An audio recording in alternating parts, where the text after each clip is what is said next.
사마리아 수가라고 하는 동네로 예수님이 한 여인을 찾아갔습니다.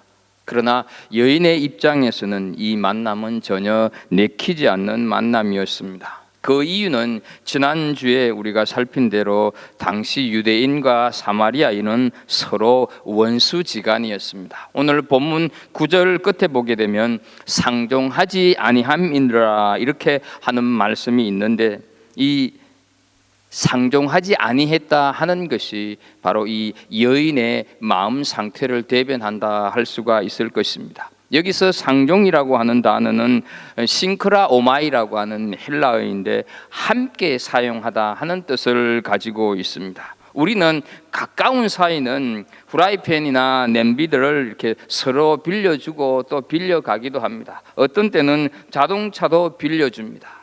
이게 상종하는 사이입니다. 하지만 유대인들은 사마리아인과 접촉하면 부정을 탄다고 해서 전혀 상종을 하지 않았습니다. 유대인과 사마리아인들은 서로 경계하고 담을 쌓고 있는, 그렇게 살아가는 것은 당연했기 때문에 여인이 유대인 남자를 만난다고 하는 것은 당시의 금기를 어기는, 있을 수 없는 일이었다 하는 것이죠. 또 이 여인은 사람 만나는 것 자체를 싫어했습니다. 인적이 드문 그 한낮에 물을 길러 나온 것을 보게 되면 이 여인에게는 어느 정도 이 내키지 않는 만남이었는가 하는 것을 우리는 알게 됩니다. 그런데 예수님께서는 이 여인에게 성큼 다가섰습니다. 물을 좀 달라. 이것은 그 먼 거리를 단숨에 좁히는 놀라운 초청의 말씀이다 하는 것을 우리는 기억할 필요가 있습니다. 하지만 이 여인이 예수님을 발견하기에는, 본인 앞에 서 있는 예수님이 누구인가를 알아보기에는 이 여인에게 가로막고 있는 것들이 너무너무 많았다 하는 것이죠. 우선 예수님이 유대인 남자라고 하는 것도 있었지만, 이 여자는 자기 문제로 지금 골머리를 앓고 있는 그런 여자였습니다. 어떻게 하면 사람을 만나지 않고 누구와도 상종하지를 않고 혼자 사느냐 하는 것이었다. 자기 문제에 파묻혀 있었기 때문에 아무도 그를, 그 내면 속에서 그를 끌어낼 수는 없었다 하는 것이죠.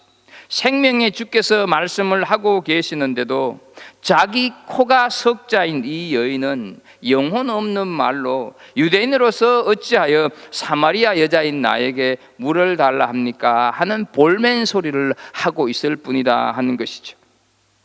오늘 우리의 형편이 이 여인의 상태와 크게 다르다고 말할 수가 있겠습니까? 지금 내 자신이 겪고 있는 어려움에 모든 마음이 빼앗겨서 크고 놀라운 분이 나를 찾아오셨음에도 불구하고 전혀 알지를 못하고 있는 것은 아니냐 하는 것이죠. 하나님과 나 사이를 가로막고 있는 담이 얼마나 많고 얼마나 멀리 떨어져 있는지 성큼 다가오신 주님을 깨닫지 못하고 있는 것은 아니냐 하는 것이죠. 어떻게 하면 비즈니스에 성공할까? 어떻게 하면 이 렌트집을 벗어날 수 있을까? 어떻게 하면 보기 싫은 사람 아무도 보지 않고 속 편하게 살 수가 있을까? 어떻게 하면 노후를 안정적으로 살 수 있을까? 어떻게 하면 좀 더 대우를 받는 직장으로 옮겨야 할까? 이런 생각으로 꽉 차 있는 것은 아니냐 하는 것이죠. 이 여자는 아무도 없을 때 살짝 물만 떠가면 되는 것입니다. 그런데 누가 알고 그랬는지는 몰라도 우물가에 두레박이 치워지고 없었습니다. 그런데 웬 낯선 남자는 물 좀 달라고 하는 것이죠.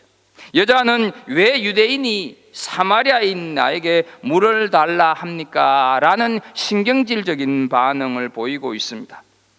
하지만 예수님께서는 아랑곳하지 않고 여인으로 하여금 눈을 들어서 예수님을 주목하여 보게 만들고 계신다 하는 것이죠. 그것이 오늘 본문 10절의 말씀입니다.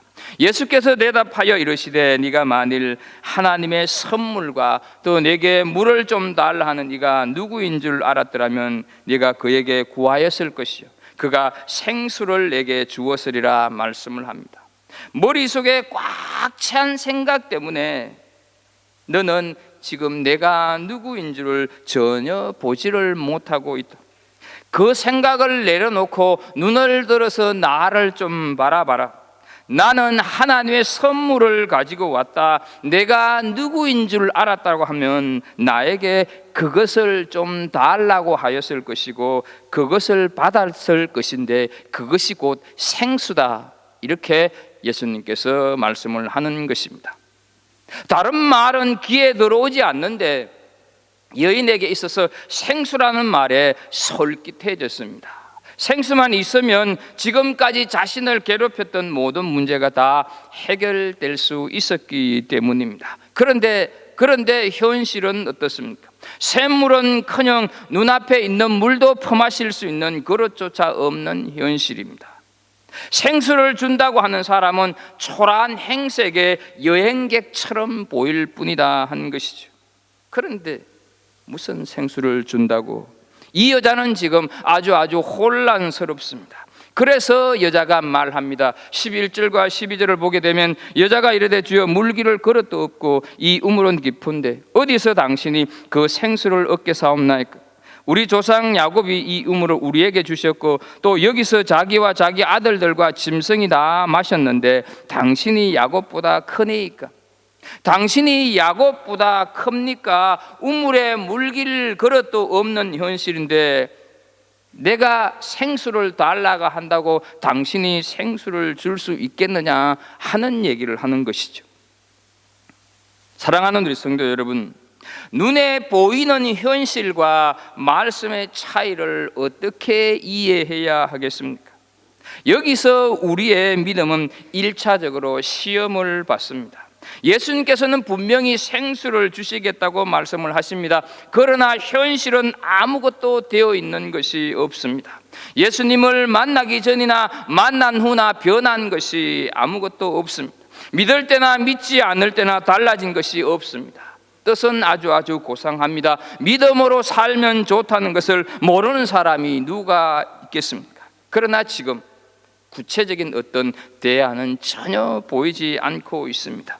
히브리서 11장 1절에 믿음은 바라는 것들의 실상이요 보이지 않는 것들의 증거니 이렇게 말씀은 하고 있는데 그것은 아는데 현재 나에게 하나님의 약속에 대한 대안이 없다 하는 것이죠.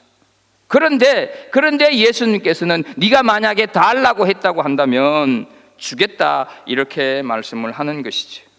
예수님의 약속과 내 눈에 보이는 현실 사이에는 너무너무 큰 거리가 있다 하는 것이죠. 이때 어떻게 합니까? 어떻게 하셨냐 하는 것이죠. 사람들은 이때 하나님의 약속과 현실을 분리시켜 버린다 하는 것이죠. 신앙은 신앙이고 삶은 삶이지 이렇게 이해를 해버린다 하는 것이죠. 그래서 눈에 보이는 현실을 해결하기 위해서 일단 가까운 데서 두레박을 빌려서 목을 축입니다. 세상적이고 인간적인 방법으로 인생의 갈증을 해결하려고 한다 하는 것이죠. 그러나 이것은 불신앙이다 하는 것이죠. 무더운 여름날 한때의 청량음료와 같은 것에 불과해서 금세 다시 갈증이 날 뿐입니다. 그러면서 이왕이면 교회가 이런 두레박을 주었으면 좋겠다 은근히 기대하고 있습니다. 그러나 여러분, 교회는 두레박을 주는 곳이 아닙니다. 교회는 완벽한 사람들이 모여서 하나님 나라를 멋지게 이루어내는 곳이 아닙니다. 교회는 착각과 환상 속에 사로잡힌 성도들이 모여서 결국은 바로 내가 사마리아인이구나, 바로 내가 죄인 중에 괴수구나, 나야말로 만삭되지 못한 상태로 태어난 사람이구나 하는 자기 탄식과 절망으로 회개를 이루는 것이 교회다 하는 것이죠. 교회는 인간이 얼마나 희망이 없는 존재이며 죄로 말미암아 얼마나 처절한 자리에 있고 냄새나는 죄인인지 영적으로 깊이 깨닫는 곳이 교회다 하는 것이죠.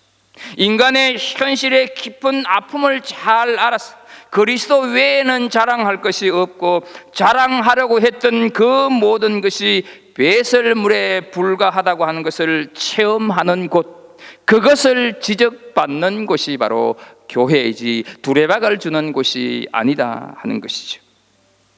여인이 예수님의 말씀을 믿으려고 하지 않는 이유는 지금까지 속아 살아왔고 또 예수님의 약속은 여인이 받아들이기에 너무 놀라운 것이었기 때문입니다. 이때 예수님께서 다시 말씀하시는 것이 13절 14절입니다.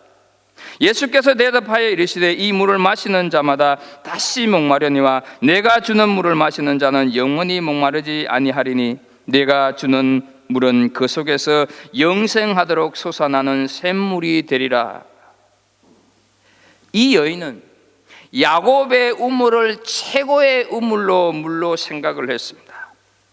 수년 동안 마르지 않는 이 우물만 있으면 여인은 충분하다고 생각을 했습니다. 그러나 예수님께서 말씀하시기를 너는 이 우물로 충분하다고 생각하지만 이 물은 먹으면 다시 목마르지 않느냐. 그러나 내가 주는 물은 한 번 마시면 영원히 목마르지 않는 물이다. 이 물을 한 번 마시면 속에서 계속 새롭게 솟아나기 때문이다. 이렇게 말씀을 하고 있습니다. 단 한 번만 마시면 영원히 목마르지 아니하는 생수에 대해서 우리는 들어보셨습니까? 내 속에서 샘솟는 물이 있을 때 우리는 목마름을 느끼지 않습니다. 그렇기 때문에 우리는 안에서 찾아야 할 것을 자꾸 밖에서 찾으려고 해서는 안 되는 것입니다. 밖에서 나에게 들어오는 것은 내 목마름을 일시적으로 해결해 줄 수 있습니다. 그러나 안에서 솟아날 때만이 나의 갈증을 완전히 해결할 수가 있다 하는 것이지. 예수님께서 주시겠다고 하는 물은 안에서 영원히 솟아나는 생수다 하는 것입니다. 그래서 요한복음 7장 37절 38절 말씀을 보게 되면 누구든지 목마르거든 내게로 와서 마시라. 나를 믿는 자는 성경의 이름과 같이 그 배에서 생수의 강이 흘러나오리라 말씀을 하고 있습니다. 그러자 여자는 15절에서 예수님께 그럼 그 물을 좀 달라고 합니다. 어때요 여러분? 이제는 목마름이 역전되고 있구나 하는 것을 우리는 보게 됩니다. 처음 물을 달라고 하신 분은 예수님이셨는데 지금은 여인이 예수님께 물을 달라고 하고 있는 것이죠. 그러니까 정말로 갈급한 자가 누구인가를 지금 분명하게 드러내고 있다 하는 것입니다. 우리는 다시 목마를 수밖에 없는 것을 생수라고 생각하며 살고 있습니다. 직장이 안정된 사람은 이것이 전부라고 생각해서 아예 다른 것은 전혀 생각하지 않습니다. 비즈니스가 잘 되고 인간관계가 좋고 건강한 것을 생수라고 생각합니다. 하지만 예수님께서는 그것이 영원한 생수가 될 수 없다고 말씀을 하시는 것입니다. 그것은 다시 목마를 수밖에 없다고 말씀을 하시는 것이죠. 그러면서 예수님께서 주시는 물은 한 번만 마시면 영원히 갈증이 생기지 않는다고 말씀을 하는 것입니다. 예레미야 선지자는 이스라엘 백성들을 두 가지 책망을 했습니다. 예레미야서 2장 13절 말씀을 보게 되면 내 백성이 두 가지 악을 행하였나니 곧 그들이 생수에 거는데는 나를 버린 것과 스스로 웅덩이를 판 것인데 그것은 그 물을 가두지 못할 터진 웅덩이들이니라 말씀을 하고 있습니다. 생수의 근원이신 하나님을 버린 것과 자기 나름대로 웅덩이를 판 것, 이 두 가지를 예레미야 선지자는 이스라엘 백성들을 향해서 책망을 하고 있다는 것이죠. 이스라엘을 지키시는 분은 하나님인데 그들은 불안하니까 아수르와 동맹을 맺었습니다. 이스라엘의 힘은 하나님인데 그들은 많은 병거와 말들을 사들였다 하는 것이죠. 그러나 이것은 터진 웅덩이에 불과해서 물이 담겨지지 않는다 하는 것이죠.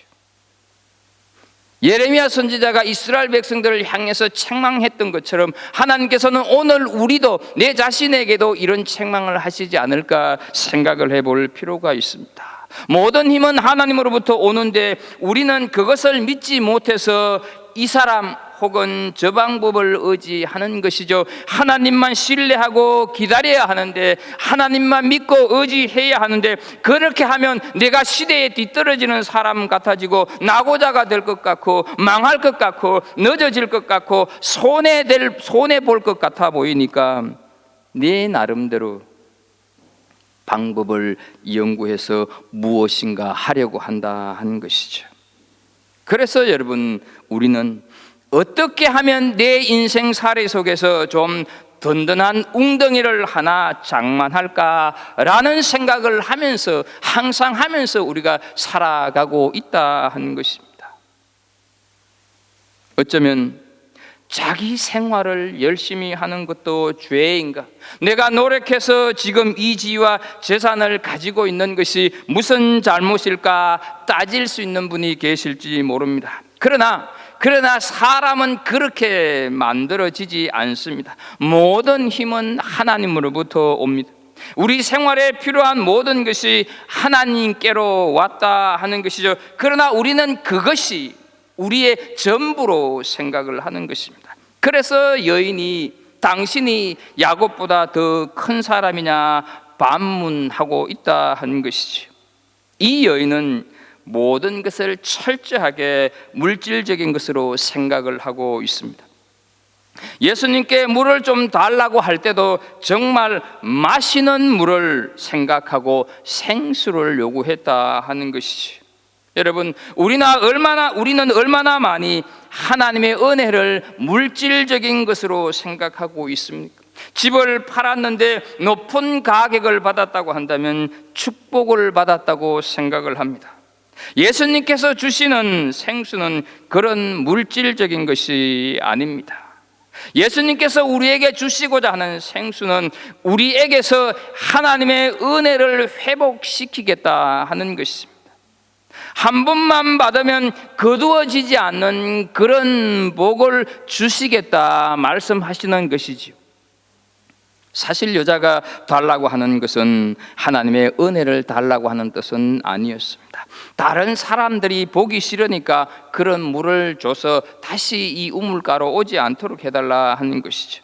예수님께서 우리에게 찾아오신 것은 우리에게 영원한 하나님의 은혜의 샘물을 주시기 위해서 찾아오셨다 하는 것이죠. 여러분, 세상에서 가장 부유한 사람이 누구라고 생각을 하십니까? 바로 이 샘물을 가진 사람 아니겠습니까?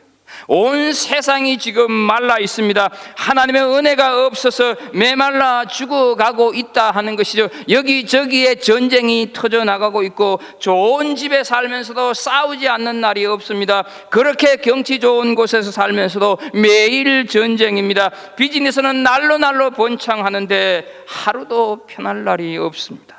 너무 좋은 직장 같아서 들어가 보면 서로 잡아먹지 못해서 으르렁거리고 있다 하는 것이죠. 그러나 여러분, 샘물이 있다고 하는 것을 기억하십시오. 이것은 항상 솟아나는 샘물이다 하는 것이죠. 자신도 마시고 다른 사람도 마실 수 있는 샘물입니다. 그런데 값없이 마실 수가 있다 하는 것이죠. 그래서 이사야서 55장 1절에 오호라 너희 모든 목마른 자들아 물로 나오라. 돈 없는 자도 오라. 너희는 와서 사 먹되 돈 없이 값없이 와서 포도주와 젖을 사라 말씀을 하십니다. 예수님께 나와서 달라 하기만 하면 되는 것입니다. 그러나 가만히 있어서는 안 됩니다. 반드시 구해야 주시는 것입니다.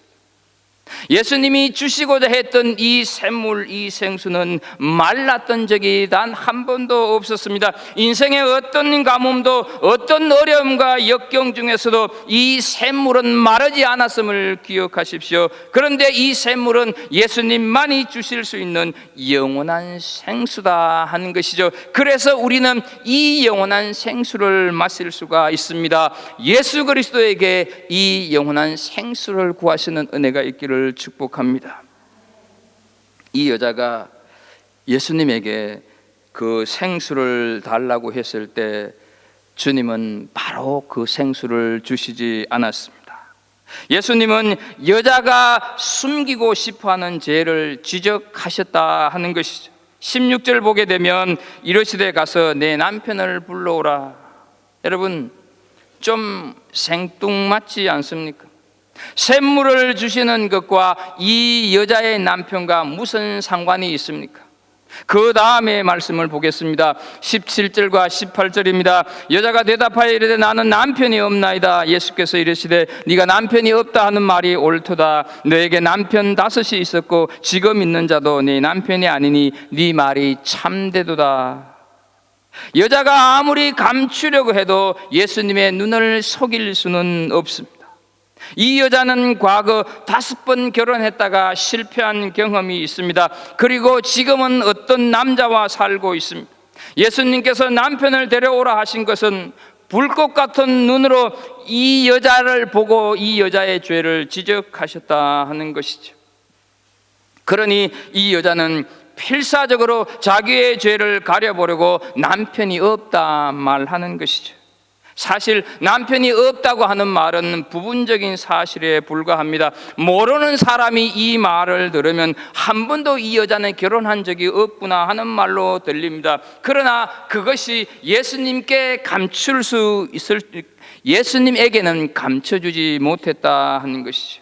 주님께서는 이 여자가 방탕하게 살아온 것을 다 알고 계셨습니다.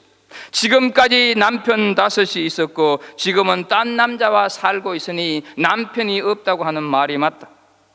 얼마나 무서운 말씀입니까? 얼마나 이 여인의 속속들이 모든 것을 다 알고 계시느냐 하는 것이죠.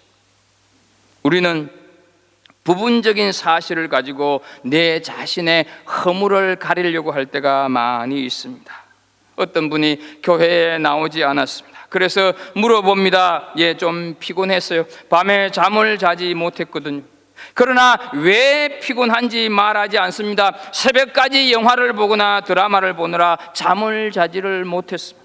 토요일에 등산이나 운동을 너무 오랫동안 하는 바람에 몸이 뻐근하면서 몸살이 났다고 말을 합니다. 여러분, 다른 사람은 속일 수가 있어도 예수님은 속일 수가 없습니다. 우리가 예수님 앞에서 자기 죄를 가리려고 하는 것은 손바닥으로 눈을 가리면서 태양이 없다고 하는 것과 같아 하는 것이죠. 그래서 마태복음 10장 26절 말씀을 보게 되면 감추인 것이 드러나지 않을 것이 없고 숨은 것이 알려지지 않을 것이 없느니라 하십니다. 아무것도 그분 앞에서는 숨길 수가 없습니다.